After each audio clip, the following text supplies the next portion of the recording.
네, 시사인터뷰 오늘 2부 유튜브 라이브로 넘어가겠습니다. 우리 사회 현안을 법률 전문가의 눈으로 바라보는 시간, 세상 돋보기 시간, 이광훈 변호사 나와 있습니다. 안녕하십니까? 네, 안녕하세요. 이광훈 변호사입니다. 자, 정부가 의사들에게 2월 28일까지 업무를 개시하라고 업무 개시 명령을 했는데 많은 전공의들이 업무를 복귀하지 않고 있습니다. 정부가 그래서 법적 조치 업무 개시 명령을 위반한 의사들에 대해서 면허 정지, 형사처벌, 면허 취소 같은 거를 하겠다. 이렇게 말을 하고 있습니다. 일단 먼저 업무 개시 명령이란 게 어떤 건지 알려주십시오. 예. 우리 국민은 누구나 행동의 자유를 가지고 있고 직업 선택의 자유, 직업 수행의 자유가 있습니다. 그러므로 누구나 내가 어떤 일을 어떻게 할 것인가에 대해서 자신이 선택할 수 있는 자유가 있습니다. 그런데 예외적으로 의료법, 약사법, 화물 자동차 운수 사업법에서만 업무 개시 명령에 대해서 규정을 하고 있습니다. 의료법 59조 2항은 보건복지부 장관, 시도지사 또는 시장, 군수, 구청장은 의료인이 정당한 사유 없이 진료를 중단하거나 의료기관 개설자가 집단으로 휴업하거나 폐업하여 환자 진료에 막대한 지장을 초래하거나 초래할 우려가 있다고 인정할 만한 상당한 이유가 있으면 그 의료인이나 의료기관 개설자에게 업무 개시 명령을 할 수 있다라고 규정하고 있습니다. 약사법에서도 마찬가지로 의약품의 생산 판매를 중단하거나 집단 휴업 또는 폐업을 하여 의약품 구매에 현저한 지장을 주거나 줄 우려가 있다고 인정되면 이제 업무 개시 명령을 할 수 있고 화물 자동차 운수 사업법에서도 정당한 사유 없이 집단으로 화물 운송을 거부하여 화물 운송에 커다란 지장을 주어 국가 경제에 매우 심각한 위기를 초래하거나 초래할 우려가 있는 경우에만 업무 개시 명령을 할 수 있다고 규정하고 있습니다. 네. 이렇듯 업무 개시 명령은 직업의 선택 자유나 직업 수행의 자유를 제한하는 아주 예외적인 규정이기 때문에 꼭 필요한 경우에 요건을 엄격하게 검토해서 그 개시 명령이 이루어져야 합니다. 네. 지금 이게 제 생각입니까? 이거 큰 파업을 연대 파업으로 한 데만 이거 업무 개시 명령이 좀 있는 것 같습니다. 화물 연대 파업도 크게 했었고. 예외적이라서 집단 약사법이나 그 화물 자동차 운수 사업법에서는 집단적으로 휴업이나 폐업하는 경우 집단으로 화물 운송을 거부하는 경우 이렇게 규정하고 있고 의료법에서는 의료인의 경우에는 그냥 정당한 사유 없이 진료를 중단하면 할 수 있지만은 의료기관 개설자의 경우에는 여기에서 집단으로 휴업하거나 폐업하여라고 집단 행위를 규정하고 있습니다. 그러니까 그 예전에 의약분업 때문에 파업도 있었을 때 뭐 이런 게 나온 것 같기도 하고 의사 또 지금 파업하고 있으니까 일단은 뭐 의사들이 업무 개시 명령을 위반할 경우가 이제 궁금합니다. 정부는 의사에게 어떠한 제재를 할 수가 있습니까? 먼저 면허 정지를 할 수 있습니다. 지금 많이 얘기가 나오고 있는데 이제 의료법 66조 1항은 복지부 장관은 의료인이 의료법 또는 의료법에 따른 명령을 위반한 때 1년의 범위에서 면허 자격 정지를 시킬 수 있다고 규정하고 있습니다. 그러니까 업무 개시 명령이 의료법에 따른 명령이니까 이 명령을 위반한 경우에는 1년 범위에서 면허 자격을 정지할 수 있습니다. 1년 범위 안에. 그럼 1년 후에는 괜찮은 거잖아요. 다시 복원. 그렇죠. 정지면 그 기간 지나면 다시 돌아오는 거예요. 그래요? 그리고 의료법 88조 제1항은 업무 개시 명령을 위반한 자는 3년 이하의 징역이나 3천만 원 이하의 벌금에 처한다고 규정을 하고 있습니다. 그러니까 형사처벌도 가능은 합니다. 그리고 형사처벌이 이루어졌을 경우 의료법 8조 4호에서 6호에서는 금고 이상의 형을 선고받거나 집행유예를 선고받거나 선고유예를 받은 경우 의료인이 될 수 없다고 규정을 하고 있고 그다음에 제65조 제1항에서는 이렇게 의료인이 제8조 각호 어느 하나에 해당하는 경우에는 그 면허를 취소할 수 있다고 규정을 하고 있습니다. 그러니까 업무 개시 명령을 위반해서 형사처벌을 받고 금고 이상의 형을 선고받거나 집행유예를 받거나 선고유예를 받으면 그거를 근거로 다시 면허 취소를 할 수 있는 겁니다.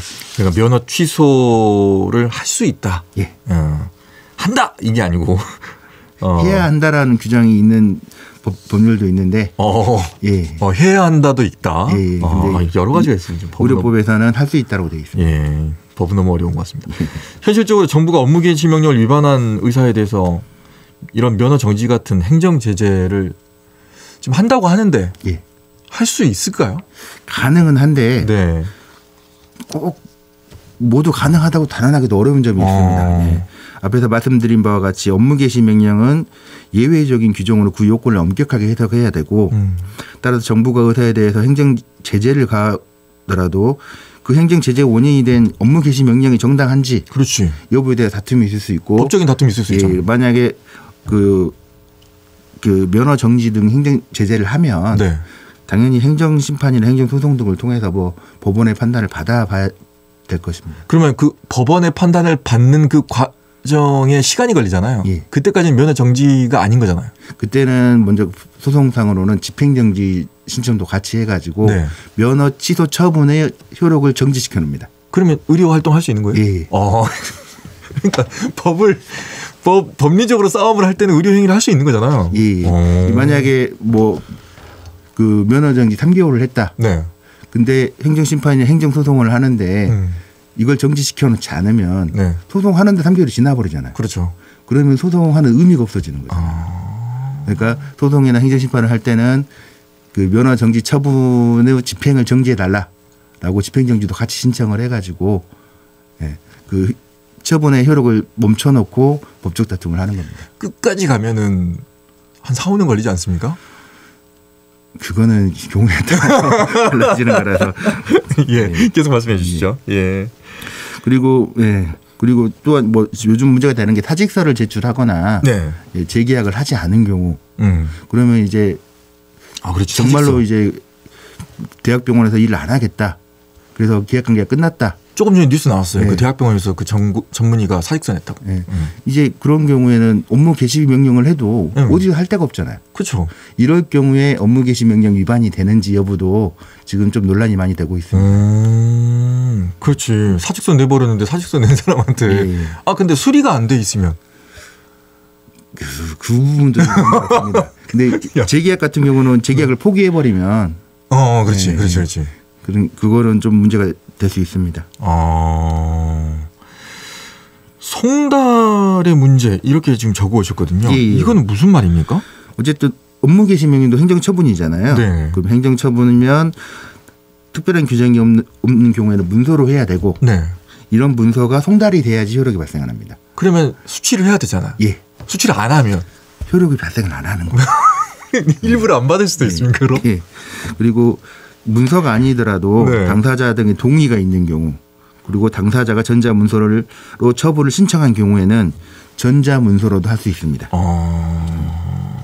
그리고 그 공공의 안전 또는 복리를 위하여 긴급히 처분할 필요가 있거나 사안이 경미한 경우에는 말이나 전화, 휴대전화를 이용한 문자 전송, 팩스 또는 전자우편 등 문서가 아닌 방법으로 처분을 할 수 있습니다. 할 수 있다. 예. 그러면 예를 들어서 SNS 문자라든가 이메일로 보냈어요.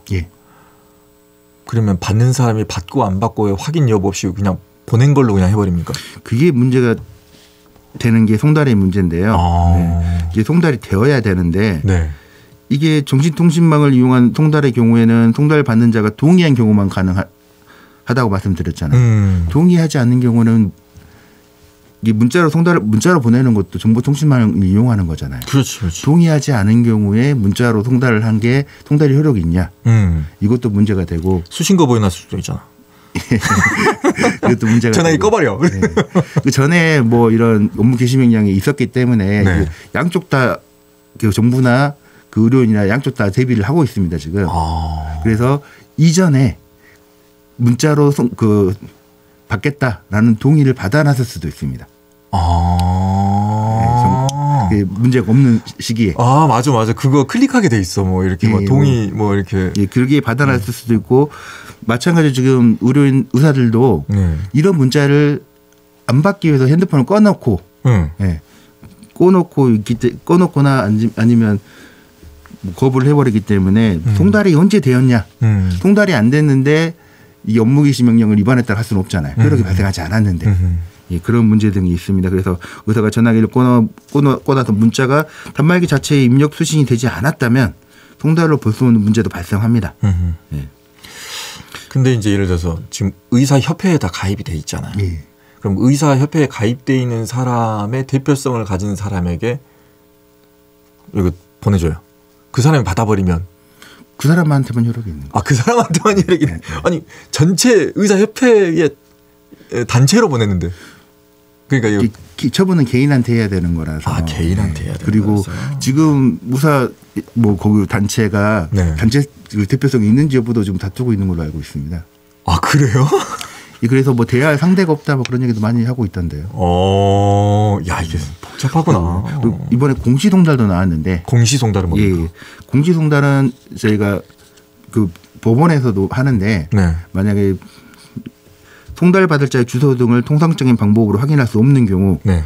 또는 송달이 불가능한 경우 간보, 공보, 게시판, 일간신문 중 하나 이상의 공고하고 인터넷에도 공시송달 게시를 하고 네. 일정 시간이 지나면 송달된 걸로 본다. 이걸 공시송달이라고 합니다. 예전에 법원에서는 법원 앞에 게시판이 있어가지고 네. 거기다 종이를 붙여놓고 네. 14일이 지나면 송달된 걸로 본다. 이런 식으로 했었는데 요즘은 다 전자로 많이 하고 있습니다. 네. 그런데 이제 일반적인 경우에는 공시송달 경우에는 일반적으로 공고일부터 14일이 지난 때 효력이 발생하는데 네. 그 단서 규정으로 긴급히 시행하여야 할 특별한 사유가 있어 효력 발생 시기를 달리 정하여 공고한 경우에는 그에 따른다고 규정을 하고 있습니다. 이번 같은 경우는 즉시 효력이 발생을 한다고 공시송달 하면서 즉시 효력을 발생한다고 공고를 했습니다. 네. 근데 이제 대법원 같은 경우는 행정청이 많은 정보를 가지고 있잖아요. 네네. 그래서 행정청이 송달받을 자의 주소를 통상적인 방법으로 확인할 수 없었거나 송달이 불가능하다는 점에 대하여 상당히 엄격하게 해석하고 있습니다. 그냥 뭐 한번 가보거나 뭐 우편을 한번 보내보거나 그래서 없다. 그래서 바로 공시송달을 했다라고 했을 경우에는 공시송달의 요건을 갖추지 못하였다고 보고 이제 공시송달을 무효로 하는 경우도 있습니다. 그리고 공시송달이 무효면 송달이 안 됐으니까 처분이 효력이 없는 거고 그 위반을 처벌할 수 없는 겁니다. 일단 송달된 것을 안 받으면은 네. 어떤 형태로든 안 받으면 네. 예, 법적인 효력이 발생하지 않는 거군요. 예, 그렇습니다. 예. 자, 지금 정부가 업무 개시 명령을 위반한 의사들에 대해서 전부 면허 정지의 법적 조치를 하겠다. 이렇게 말하고 있습니다. 여기에 대해서는 어떻게 보십니까? 이제 저희 법조계 같은 경우도 네. 법조인의 수를 늘려한다는 얘기가 많이 나왔었고 네, 맞아요. 그게 많이 늘어났는데 네. 이게 1970년까지는 한 매년 33명에서 83명 수준에서 붙였답니다. 네. 왜냐하면 그때는 인원을 딱 정해놓게 한 게 아니라 이제 평균 60점 이상을 얻으면 합격하는 절대평가 방식이었고 근데 다만 시험이 너무 어려워가지고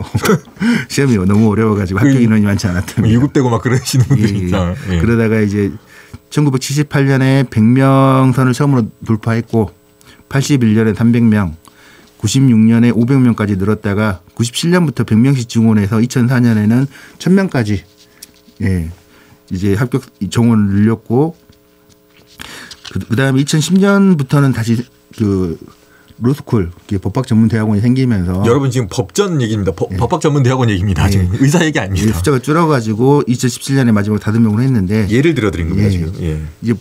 이게 저희 법조계 같은 경우도 숫자가 늘려야 된다는 얘기가 많이 있었고 늘리는 게 맞다.